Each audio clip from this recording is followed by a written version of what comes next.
저는 45살 이상우입니다. 중견기업 전략기획팀에서 팀장을 맡고 있죠. 매일 밤늦게까지 야근하고 주말이면 지방 출장을 다니는 게 일상이 된 지 오래입니다. 오늘도 사무실 불빛만이 저를 반기고 있었어요. 시계를 보니 벌써 밤 10시가 넘었습니다. 집에서는 아내 서진이 기다리고 있을 텐데 이 기획서만 마무리하면 퇴근할 수 있을 거라고 생각했어요.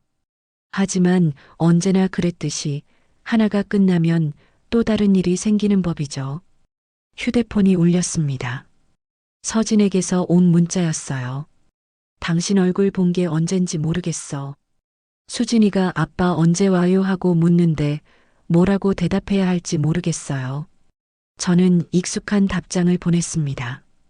지금 이 일만 끝나면 조금 여유 생길 거야. 조금만 참아줘. 집에 도착한 건 자정이 넘어서였어요. 현관문을 조용히 열고 들어가니 거실 소파에 서진이 텔레비전을 보고 있었습니다. 예전처럼 따뜻한 인사는 없었어요. 그저 고개만 살짝 돌려 저를 보더니 다시 화면에 시선을 고정했죠. 늦었네. 서진의 목소리는 차갑기만 했습니다. 미안해. 내일은 좀 일찍 들어올 수 있을 거야.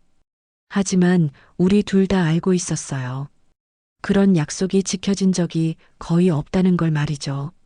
서진은 더 이상 아무 말도 하지 않았고 저 역시 마찬가지였습니다. 방으로 들어가 옷을 갈아입으면서 문득 베란다가 보였어요.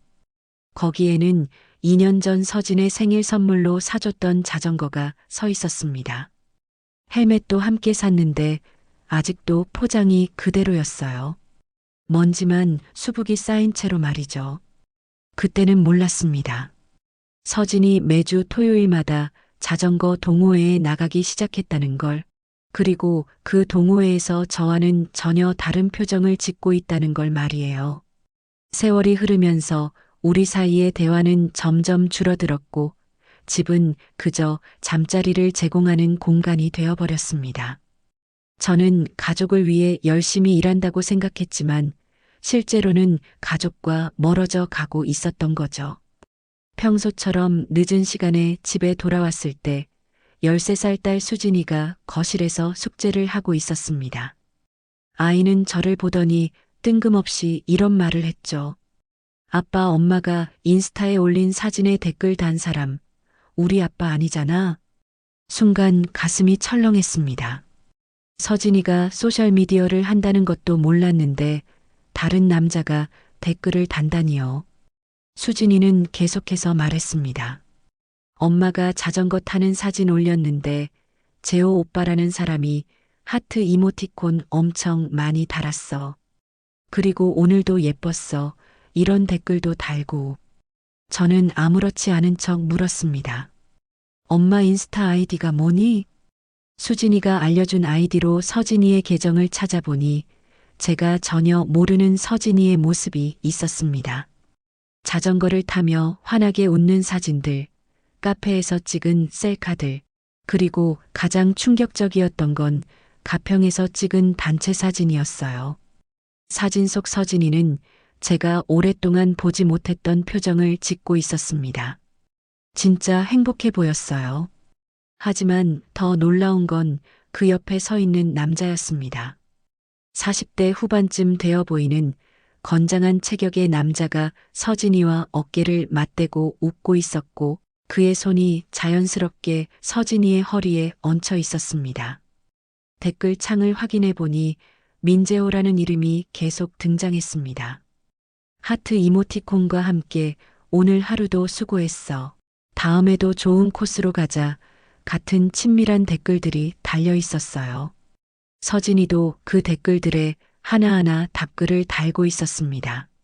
저는 그제야 깨달았습니다. 서진이가 매주 토요일마다 나간다던 자전거 동호회가 단순한 운동 모임이 아니라는 걸 말이죠. 1박 2일 여행까지 다녔다는 것도 처음 알았습니다. 저는 그런 계획이 있다는 말조차 들은 적이 없었어요. 사진들을 더 살펴보니 서진이의 표정이 점점 달라지는 게 보였습니다. 처음엔 어색해 보이던 모습이 점점 자연스러워지더니 최근 사진들에서는 완전히 다른 사람 같았어요. 자신감 넘치고 생기발랄한 모습이었습니다. 가장 최근 사진은 일주일 전에 올린 것이었는데 자전거를 타고 있는 서진이의 뒷모습이었습니다. 그런데 그 사진을 찍은 건 분명 누군가였죠. 아마도 그 민재호라는 남자일 거라는 생각이 들었습니다. 그날 밤 저는 잠을 이룰 수 없었습니다. 서진이가 언제부터 이렇게 활발한 소셜미디어 활동을 했는지, 왜 저에게는 한 번도 이런 이야기를 하지 않았는지 의문이 들었어요. 더 중요한 건 저와 함께 있을 때는 전혀 보이지 않던 그 밝은 표정이었습니다. 출장을 마치고 집에 돌아온 건 목요일 저녁이었습니다. 평소보다 일찍 들어온 편이었는데 서진이는 보이지 않았죠. 수진이에게 물어보니 엄마는 동호회 정기 모임에 갔다고 했습니다. 그런데 평소 토요일에만 나가던 서진이가 목요일에도 나간다는 게 이상했습니다. 화장실에 들어갔다가 세탁기 위에 놓인 서진이의 자전거 가방이 눈에 띄었습니다. 반쯤 열린 지퍼 사이로 종이 하나가 삐져나와 있었는데 호기심에 꺼내보니 모텔 영수증이었습니다. 가평 모텔 하이디라는 곳에서 5만 원을 결제한 내역이었죠. 날짜를 확인해 보니 지난주 토요일이었습니다. 손이 떨렸습니다. 서진이가 1박 2일 여행을 간다고는 했지만 모텔에서 묵었다는 건 처음 알았거든요. 더군다나 동호회 사람들과 함께 간 여행에서 왜 각자 방을 잡았을까 하는 의문이 들었습니다. 가방을 더 뒤져보니 고급 와인 라벨도 나왔습니다. 샤토마고 2018년이라고 적힌 라벨이었는데 제가 알기로는 병당 10만 원은 넘는 와인이었습니다. 서진이가 언제부터 이런 비싼 와인을 마시기 시작했는지 전혀 몰랐죠.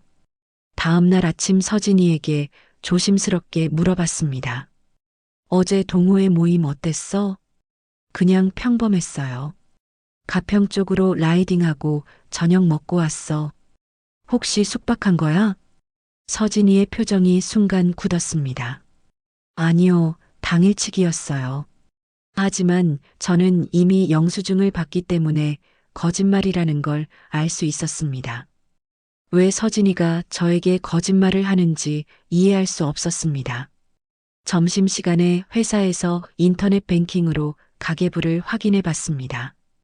그런데 이상한 입금 내역들이 눈에 띄었습니다. 밀렌탈이라는 상호명으로 매달 30만 원에서 50만 원씩 입금되고 있었거든요.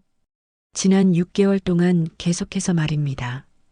총 금액을 계산해 보니 200만 원이 넘었습니다. 서진이가 전업주부인데 어떻게 이런 돈이 들어오는지 도무지 이해할 수 없었습니다. 더군다나 밀렌탈이라는 이름에서 자꾸 민재호가 떠올랐죠. 그날 저녁 서진이에게 직접 물어봤습니다. 여보, 밀렌탈이라는 곳에서 돈이 계속 들어오던데 이게 뭐야? 서진이는 잠깐 당황하는 기색을 보이더니 대답했습니다. 아, 그냥 동호회 렌탈비예요.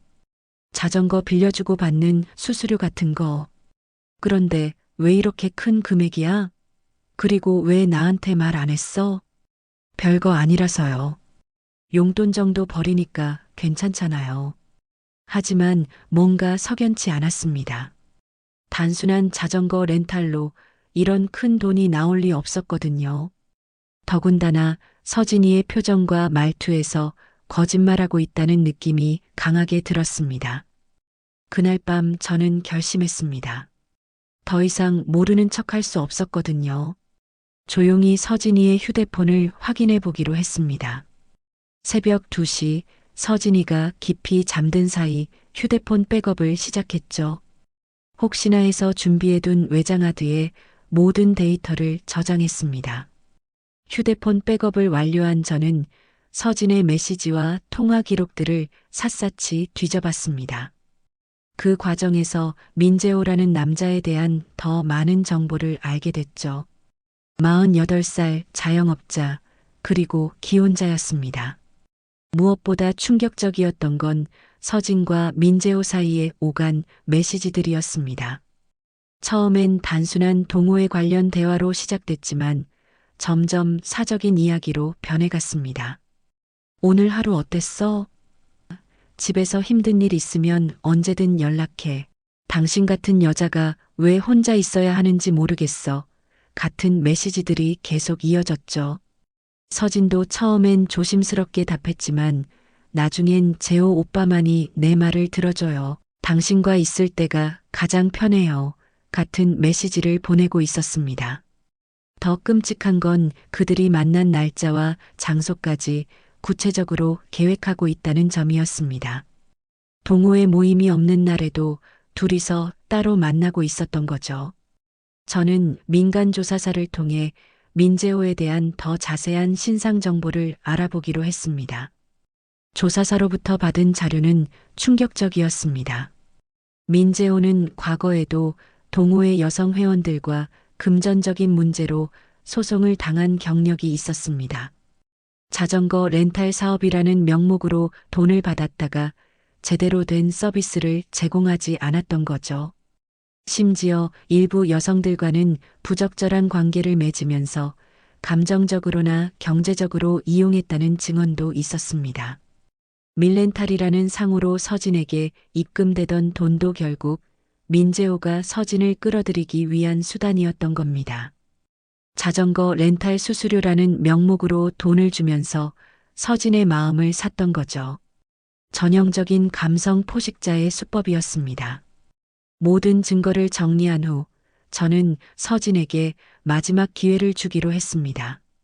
토요일 아침 서진이 동호회에 나가려고 준비하고 있을 때 불렀습니다.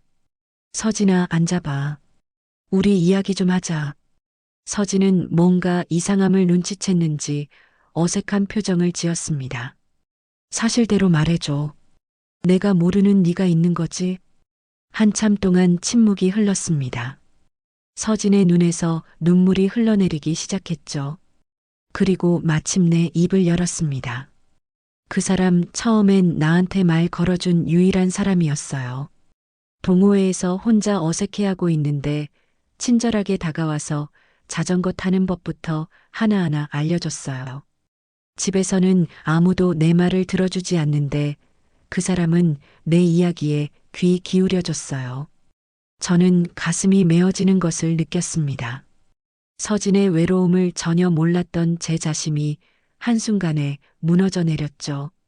그냥 나 좀 살아있는 것 같았어요. 누군가 내 이름을 불러주고 내가 예쁘다고 말해주고 내 의견을 물어봐 주는 게 얼마나 오랜만인지 몰라요. 그리고 마지막으로 서진이 한 말은 저에게 치명적인 상처를 남겼습니다. 그가 당신보다 내 이름을 더 자주 불렀어요. 서진의 고백을 듣고 난 후 며칠 동안 저는 아무것도 할 수 없었습니다. 회사에 가서도 일에 집중이 안 되고 집에 와서도 서진과 얼굴을 마주보기가 힘들었죠. 하지만 분노가 치밀어 오르는 건 어쩔 수 없었습니다. 제 아내를 이용한 민재호에 대한 분노 말입니다. 저는 냉정하게 계획을 세우기 시작했습니다. 감정적으로 행동해서는 안 된다고 생각했거든요. 민간조사사를 통해 수집한 자료들을 정리하고 변호사와 상담을 받았습니다. 민재호의 과거 행적, 다른 여성들과의 부적절한 관계, 그리고 금전적 착취 사실들을 모두 문서화했죠. 가장 먼저 한 일은 민재호의 아내에게 연락하는 것이었습니다. 변호사를 통해 정중하게 면담을 요청했고 모든 증거 자료를 보여드렸습니다. 민재호의 아내는 처음엔 믿지 않으려 했지만 구체적인 증거들 앞에서는 어쩔 수 없었죠. 특히 다른 여성들과 주고받은 메시지들과 모텔 영수증들을 보고는 완전히 무너져 내렸습니다. 다음으로는 지역 커뮤니티에 익명으로 제보했습니다. 민재호가 자전거 동호회를 이용해 기혼 여성들을 유혹하고 금전적으로 착취한다는 내용이었죠. 구체적인 피해 사례들과 함께 증거 자료들도 첨부했습니다. 인터넷에서는 순식간에 화제가 됐고 민재호의 실명과 사진까지 공개되면서 큰 파장을 일으켰습니다. 민재호가 운영하던 자전거 렌탈샵에도 항해 전화가 빗발쳤습니다. 과거 피해를 당했던 여성들이 하나둘씩 나서면서 증언을 시작했고 언론에서도 관심을 보이기 시작했죠. 결국 민재호는 가게 문을 닫을 수밖에 없었습니다. 동호회 역시 해체됐습니다. 회원들 사이에서도 민재호에 대한 비난이 쏟아졌고 더 이상 모임을 유지할 수 없는 상황이 됐죠. 일부 회원들은 자신들도 민재호에게 속았다며 분노를 표했습니다. 며칠 후 서진이 조심스럽게 물어왔습니다. 그 사람이 어떻게 된 건지 알아요? 저는 담담하게 대답했습니다. 벌 받았으면 됐지? 서진이 다시 물었습니다. 당신이 한 거예요? 아니야. 남 벌 준 적 없어. 그냥 진실을 보여줬을 뿐이야. 사실 저는 복수했다는 생각보다는 정의를 실현했다는 생각이 들었습니다. 민재호 같은 사람이 계속해서 다른 가정을 파괴하는 걸 막은 거라고 생각했죠. 하지만 동시에 공허함도 느꼈습니다. 민재호를 처벌한다고 해서 우리 부부 사이의 상처가 치유되는 건 아니었거든요. 서진은 그 이후로 더욱 침묵하게 됐습니다.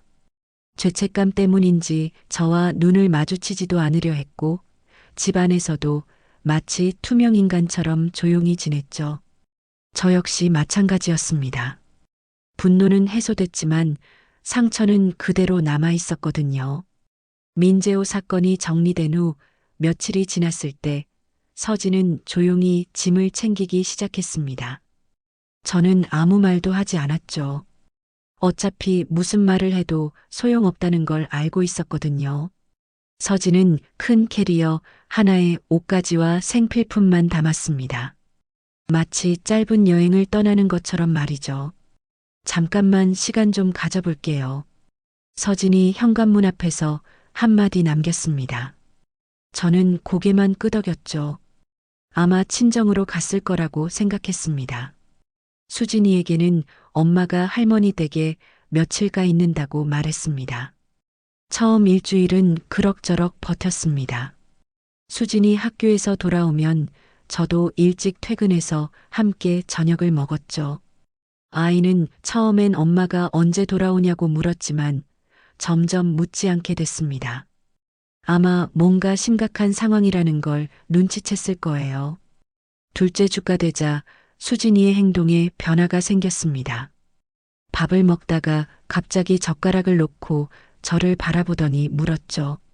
아빠, 엄마랑 이혼하는 거야? 저는 순간 할 말을 잃었습니다.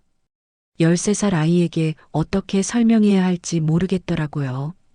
그런 건 아니고 엄마가 좀 힘들어 하셔서 쉬고 계시는 거야. 거짓말이야. 학교 친구들도 다 알아. 부모님이 싸우면 처음엔 따로 살다가 나중에 이혼한다고. 수진이는 눈물을 글썽이며 계속 말했습니다. 이혼하면 나는 누구랑 살아야 해? 나는 엄마도 보고 싶고 아빠도 필요한데 왜 둘 다 가질 수 없는 거야? 그날 밤 수진이가 잠든 후 저는 혼자 소주를 마셨습니다. 아이의 말이 계속 머릿속을 맴돌았거든요. 저와 서진의 문제 때문에 가장 큰 피해를 보는 건 결국 수진이었습니다. 아이는 아무 잘못이 없는데 부모의 갈등 때문에 상처받고 있었던 거죠. 셋째 주 어느 날 밤 현관문 비밀번호가 눌리는 소리가 들렸습니다. 서진이 돌아온 거였죠. 하지만 예전처럼 다녀왔습니다라는 인사는 없었습니다. 그저 조용히 신발을 벗고 안으로 들어왔을 뿐이었어요. 수진이는 엄마를 보자마자 달려가서 안겼습니다. 서진도 아이를 꼭 껴안으며 미안하다고 중얼거렸죠. 저는 거실 소파에 앉아서 그 모습을 지켜봤습니다. 가족이 다시 모였지만 뭔가 달라진 느낌이었어요. 그날 밤 서진은 수진이 방에서 함께 잤습니다. 저는 혼자 안방에 누워서 천장을 바라봤죠. 집안이 조용했지만 편안한 정적이 아니었습니다. 마치 폭풍이 지나간 후에 어색한 고요함 같았어요. 다음 날 아침 서진은 평소처럼 아침밥을 차렸습니다. 하지만 우리는 서로 눈을 마주치지 않았죠. 수진이만 엄마가 돌아온 게 기쁜 듯 종알종알 학교 이야기를 했습니다. 저와 서진은 아이의 이야기에 적당히 맞장구를 쳤지만 서로에게는 한마디도 하지 않았어요. 그렇게 다시 시작된 우리의 일상은 예전과 달랐습니다. 같은 공간에 살지만 서로를 보지 않는 사람들처럼 지냈거든요. 마치 조심스럽게 거리를 두며 살아가는 룸메이트 같았습니다. 서진이 집으로 돌아온 지 한 달이 지났습니다. 겉으로는 평범한 일상이 돌아온 것처럼 보였지만 집안의 분위기는 완전히 달라져 있었죠. 서진은 예전보다 더 부지런히 집안일을 했습니다. 새벽 6시에 일어나서 아침 준비를 하고 수진이를 학교에 보낸 후에는 집 청소와 빨래를 했습니다. 점심때는 반찬을 만들어 두고 저녁에는 따뜻한 밥상을 차려놓고 기다렸습니다. 하지만 서진은 웃지 않았습니다. 모든 일을 기계적으로 해낼 뿐이었죠. 마치 자신에게 주어진 의무를 다하려고 애쓰는 것 같았습니다.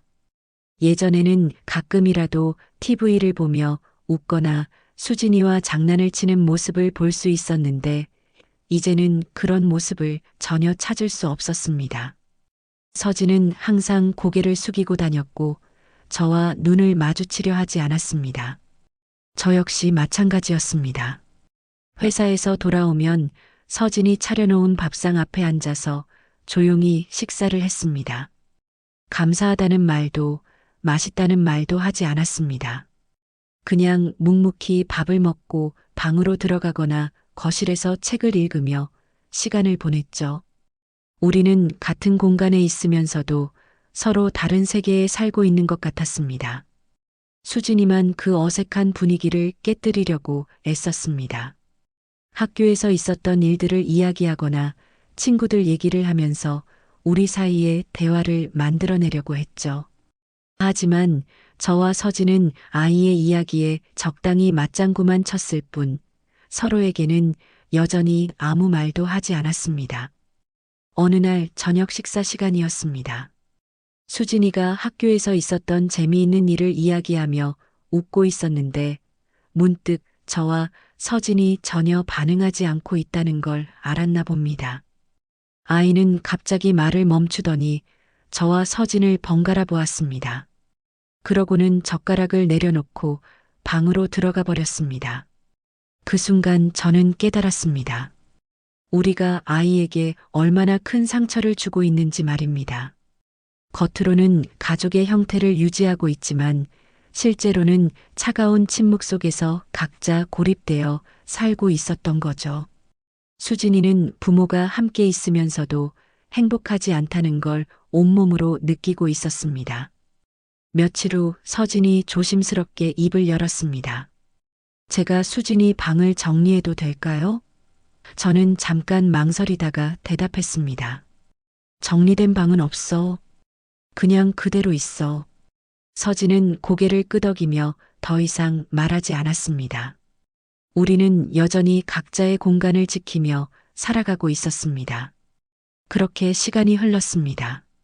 서진은 매일 같은 루틴을 반복했고 저는 일에만 집중하려고 애썼습니다. 하지만 집안의 공기는 점점 더 무거워져만 갔습니다. 우리는 함께 살고 있지만 서로를 보지 않는 사람들이 되어버렸습니다. 가끔 수진이의 웃음소리가 들릴 때만 잠깐 동안 이 집의 생기가 도는 것 같았습니다. 1년이 흘렀습니다. 수진이는 중학교에 입학했고 저와 서진은 여전히 같은 집에서 살고 있었습니다. 하지만 우리는 부부라기보다는 수진이를 공동으로 돌보는 보호자에 가까웠죠. 매일 아침 서진이 아침을 차리면 저는 묵묵히 식사를 하고 출근했고 저녁에 돌아오면 또다시 조용한 저녁 식사를 했습니다.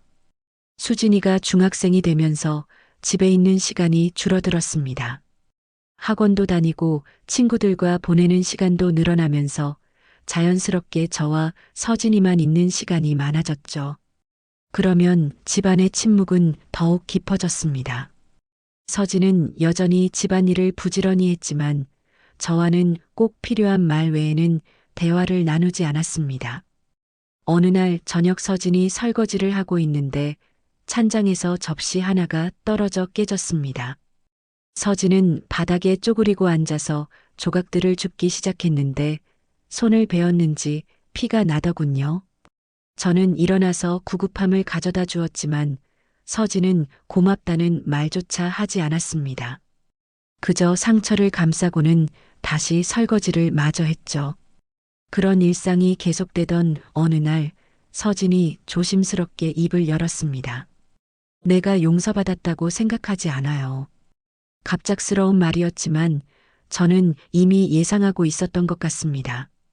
1년 동안 서진이 보여준 모든 행동들이 결국 이 한마디로 귀결되는 것 같았거든요. 저는 잠깐 망설이다가 대답했습니다. 용서한 적 없어. 그냥 수진이 때문에 같이 사는 거야. 서진은 고개를 끄덕였습니다. 마치 예상했던 대답인 것처럼 담담하게 받아들이더군요. 우리는 서로에게 솔직해지는 순간이었지만 그 솔직함이 오히려 더 큰 거리감을 만들어냈습니다. 수진이가 학교에서 돌아와서 숙제를 하고 있을 때 저는 베란다로 나갔습니다. 거기에는 여전히 자전거 2대가 서 있었습니다. 2년 전 서진의 생일 선물로 사줬던 자전거와 제가 함께 타려고 샀던 자전거 말입니다. 서진이 집을 나갔다 온 후에 먼지를 닦아놓긴 했지만 바퀴는 한 번도 굴러가지 않았습니다. 타이어에 바람도 빠져 있었고 체인에는 녹이 슬기 시작했죠. 그 자전거들을 바라보면서 저는 생각했습니다. 우리 부부도 저 자전거들과 같다는 걸 말입니다. 겉보기에는 멀쩡해 보이지만 실제로는 더 이상 제 기능을 하지 못하는 상태였죠. 함께 어디론가 갈 수도 없고 그렇다고 버릴 수도 없는 애매한 존재가 되어버린 겁니다. 저녁 식사 시간에 수진이가 말했습니다. 오늘 친구가 부모님이랑 자전거 타러 간다고 하던데 우리도 언제 함께 타볼까요? 저와 서진은 서로를 쳐다보지도 않은 채 애매하게 웃기만 했습니다. 수진이도 더 이상 묻지 않았죠. 아이 역시 우리의 관계가 어떤 상태인지 이미 다 알고 있었을 겁니다. 밤이 되어 수진이 잠든 후 저는 혼자 거실에 앉아서 지난 1년을 돌이켜봤습니다. 우리는 헤어지지도 않았고 화해하지도 않았습니다. 그냥 현실적인 필요에 의해 함께 살아가고 있을 뿐이었죠. 수진이라는 공통분모가 있기에 가능한 일이었습니다. 이것이 우리가 선택할 수 있는 최선이었는지는 모르겠지만 어쨌든 우리는 이런 식으로 살아가고 있었습니다. 베란다의 자전거들처럼 우리도 그저 그 자리에 남아있을 뿐이었습니다. 끝나지도 시작되지도 않은 채로 말입니다. 다음 이야기에서 또 다른 감동으로 찾아뵙겠습니다. 오늘도 함께 해주셔서 감사합니다.